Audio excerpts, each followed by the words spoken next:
on this episode of TherapyBites A.R.T Lab. Hey T-Ballers, that stands for TherapyBites A.R.T Labbers, and we welcome you to another team episode. We do these short episodes every other week. Then every other week we do a interview episode.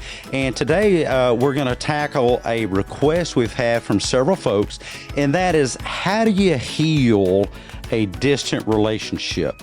If you have a parent, a sibling, a friend, child, son or daughter, and that person has kind of, for whatever reason, sadly chosen to distance themselves from you, what can you do to heal that relationship? And that's what today's episode is all about.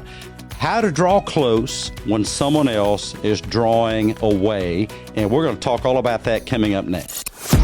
Welcome to TherapyBites A.R.T Lab, where Dr. Heath and his special guests share real-life stories of helping and healing, fresh from the actual therapy couch, while taking a bite out of common counseling missteps and misconceptions. And now, here's Heath and the T-Ball team. Okay, well, in the art lab today, we have my three fellow clinicians, and they are all master's level licensed clinicians. And my background is with a PhD in neuropsychology and a PhD in forensic psychology. We had a request on how to draw close to somebody when they're choosing to draw away. Have you guys run into this in therapy where people kind of wonder, how do I heal? How do I fix a relationship? Yes, this has actually been something that has come up quite frequently when working with people. There's quite a few different things that I talk to them about, but I'll just pick one so I don't take up all the breathing space here. But I think what's important to remember is that, well, I go back to this a lot, but let's look at the circles of concern and influence. If you imagine, those of you who aren't watching this on video, if you would imagine a small circle inside of a bigger circle, your small circle is your circle of influence. These are the things that you have control over. So this would be your thoughts, your behaviors, your emotions. Circle of concern, things you don't have control over. Anybody else's thoughts, behaviors, emotions, choices, situations, anything like that. So what I try to encourage them to remember is, no matter how somebody else is behaving towards you, you still have the opportunity to choose how you're going to behave and talk to that other person. I think that's fabulous. What great advice is that? Just to realize that you can apply the serenity prayer. The serenity prayer is great to apply in life, but also relationships as well, to be able to understand the difference between circumstances that can and can't be changed, the courage to take action in cases where we can change things, but then the serenity to accept when we can't. But just apply that to your relationships. You know, that eliminates just fertile ground for somebody labeling you as controlling, somebody labeling you as manipulative.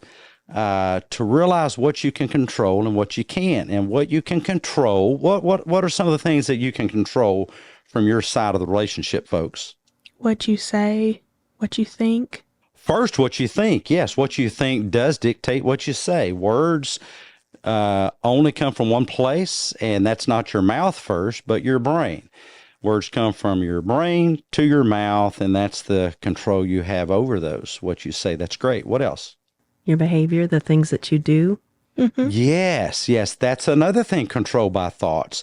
It's not the other person controlling what you do. It's you deciding your thoughts, and then your thoughts decide your behavior. The question is, in which direction are you going to take those behaviors? In a healthy direction or an unhealthy direction? So your best chance of healing a distant relationship is to do all things properly. And that means making sure that your behavior is nutritious behavior. Think of behavior as nutrition for relationships. And relationships can withstand a lot of, malnutrition, but only so much. I'll actually give you a calculation of that. You should make sure that in any relationship, it's only about 20% overall. That's 1 out of 5.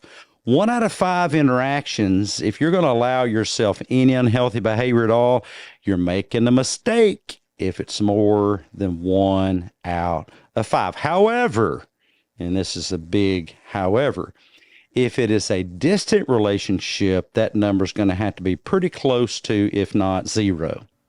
Mm-hmm. I mean, why would you expect somebody to draw close to you when you're allowing yourself permission to engage in unhealthy behavior, which further causes canker sores in that relationship? That's just unwise. I think a big part of that I've noticed in working with people is there's a lot of mind reading. So they think they know exactly why the relationship is becoming more distant, and they think they know exactly what the other person is thinking, and that affects the way that they talk and behave towards that person. So they almost start going on the defensive, but they really don't know exactly why it's happening, and there's no way to know exactly what that person is thinking unless you ask them. But yet, even if you ask them, it is still their choice whether they talk to you or not. Mm-hmm. That's true. I think another element too is patience. When you're trying to mend a relationship like that, to have the healthy behavior and be willing to be patient, because healing takes time. Yeah, I think people, they put a stopwatch on it or something. You know, I want it fixed and I want it now. And understand that others view such urgency often as a threat. If you use the Eisenhower matrix, which I recommend that you do that, you can look that up. It has 4 quadrants.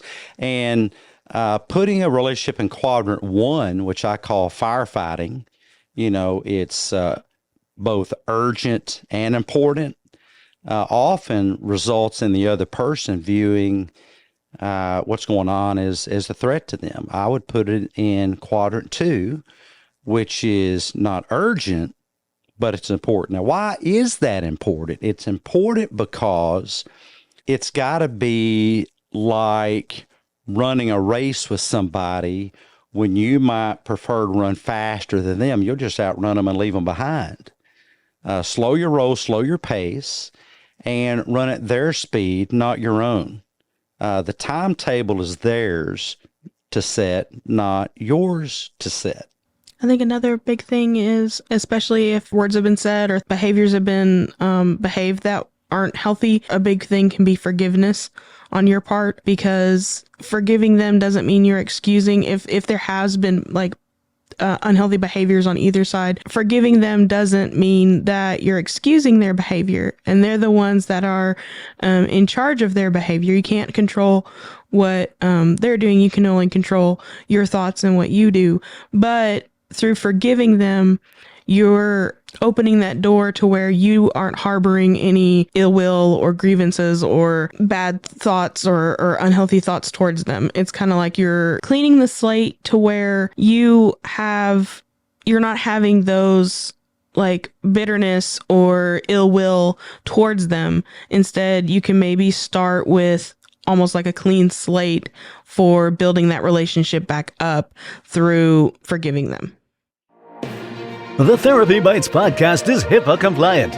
No identifying patient information will be disclosed by Therapy Bites podcast hosts or Therapy Bites podcast guests without permission from patients or guardians. All personal stories are de-identified in order to comply with HIPAA, the NASW Code of Ethics, and the ethical principles of psychologists and Code of Conduct. Fresh from the therapy couch and from the deep dark recesses, stories may involve exploding preconceived notions and topics uncomfortable to underthinkers and small farm animals. Audience discretion and duct taping your head for safety is advised. Concrete-headed Kool-Aid drinking humans assume all risks associated with any possibility of choking to death on the accurate, realistic thoughts presented in the art lab. This is natural selection, and Therapy Bites podcast management and hosts are not responsible. Welcome to this episode of Fresh from the Therapy Couch, where we share stories of hurting, helping, and healing, real-life stories from real-life humans, hoping their message can be a message you'll use to improve your own lives and possibly maneuver around the mistakes they made. I often have coaching clients telling me they gotta move to some distant, magical city or location, as their problems here won't follow them there, wherever there is. It's easy to fall into the trap of thinking that success is anywhere but here. Even one of my favorite authors expertly placed one of my favorite characters, a certain wizard, played by one of my favorite actors, an old English chap named McKellen, in a scene about finding adventure out there. Well, let's go back a few thousand years and remember what Socrates asked. How can you wander your travels do you no good when you carry yourself around with you? I think that's where Neil Gaiman got the quote from his Graveyard book, wherever you go, you take yourself with you. The common go, go, go teaching keeps us from learning the value of staying put, being still, and being in the moment. Scripture says we are created in the image of God, and God is an omnipresent being, meaning that God is everywhere at once, which is another way of saying He's always in the same spot. Just think about it. God never goes anywhere because He's already there. And we can learn a bit from that and improve our other relationships by just being present and being still. T-ballers, take a tip from your favorite shade tree. Plant yourself in your relationships and just be available. You're listening to Therapy Bites Art Lab, bite-sized therapy for your brain with Dr. Heath and the T-Ball team. The best advice on the net. No copay required. For full show notes and transcript of today's episode, go to therapybites.podbean.com. Here's Heath and the T-Ball team.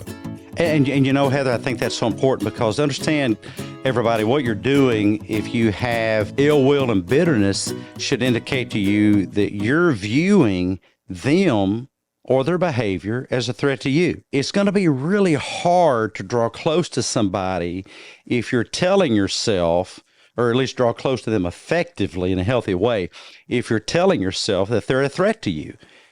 I mean, how would you do that? You're viewing the other person as a grizzly bear, but you want a hug, a grizzly bear hug, and you're thinking they're going to chew your head off. Well, you have to come to a place mentally where you realize that the lack of a preferred response from them is not a threat to you, but also the presence of a non-preferred response from them is also not a threat to you, because you will subconsciously sabotage any attempts at drawing close if you're telling yourself that they're saying something I don't want to hear, they're cussing or name calling, or if you view it as being disrespected to you, then you're viewing them as a threat. If you really want to be in a relationship with somebody, be the healthy person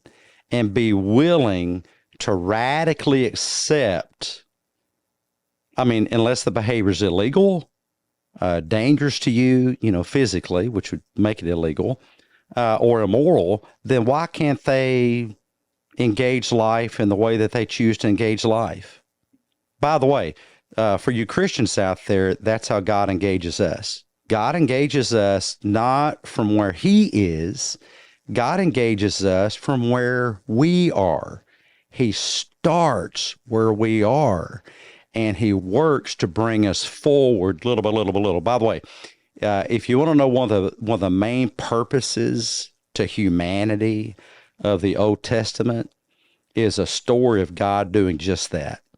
He starts where the human race is, and over millennia, little by little, inch by inch, brings us forward. Try that on a distant relationship that you want to be closer to you. Start where they are. Don't expect them to start where you are. It just simply doesn't work that way. By the way, for you clinicians listening, that's Therapy 101. Start where your patient is. Start where your client is. Don't expect them to catch up with you. You need to slow down for them. Mm-hmm. Right. And going back to the harboring the bitterness and the ill will, if you continue with that too, you may miss out on something very important if you have a conversation with that person. Because if you're on the defensive and you're thinking anything that comes out of their mouth is a threat and I have to defend myself, They may say something along the lines of, well, you're the one who cut me off.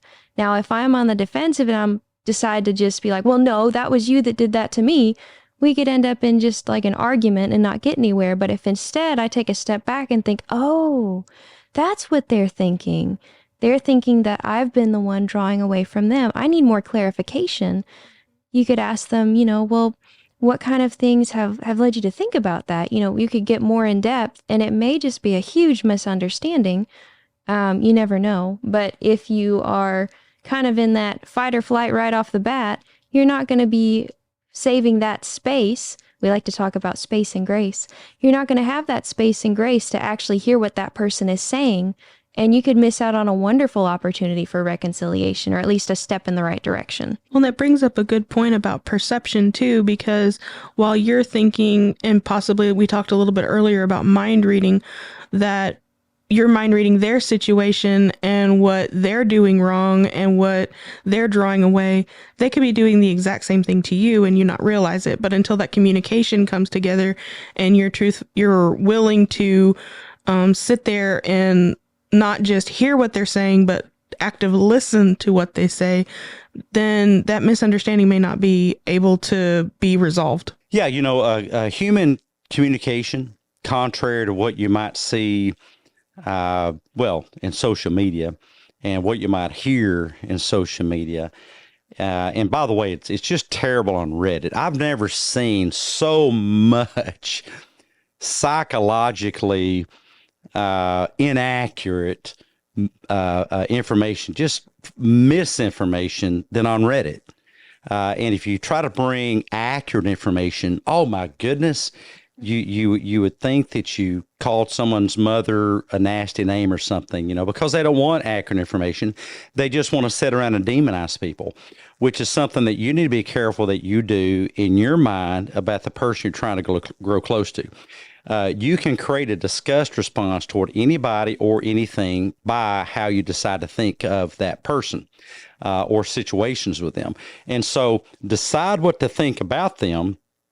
Put them on a pedestal in your mind and target your thoughts on that type of thinking instead of sabotaging your thoughts and creating disgust toward that person. Human communication is engineered to be messy. Think of human communication as like disking up a field of a farmer. How do you plant something on hard ground? Well, it's messy disking it up. It's dirty work, but you can grow something really, really healthy in the soil once it's been broken up. And think of that as communication. Don't expect communication to be really, really easy. And the other thing I'll say before we start to wind up here is in the space that Heather just talked about, use that space to do this. And those of you listening can't see, but I'm breathing.